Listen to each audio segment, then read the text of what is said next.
So the ability to feel is really important for everything we do in our lives. And so, for example, if you think about even the simple cup, if I want to pick up my cup, I need to not only be able to generate that movement, I also need to be able to feel exactly what I'm doing.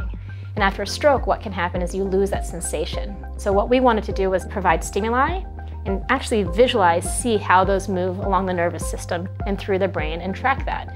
So that once we understand why, we know how to actually think about how to fix it. So a lot of individuals with stroke will have a closed fist posture. And so that looks something a little bit like this.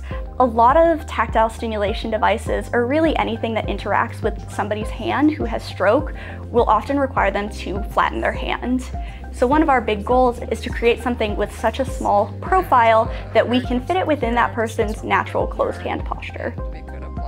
What this project does is allow us to bring together an engineering mechanics student as well as a neuroscience student, both in doctoral programs. They're also learning how to do interdisciplinary work and collaborate together on a team to do something meaningful for the field of science and engineering.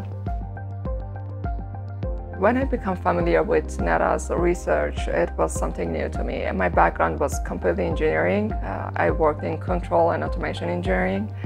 And I always had a passion for medicine and something relevant to health. So I really like to see that what we are building, I'm using my skills to build something that could help people. And it helps me to understand what we need to build, what we need to do, and I learn a lot. So right now we don't understand why people after stroke have loss of sensation.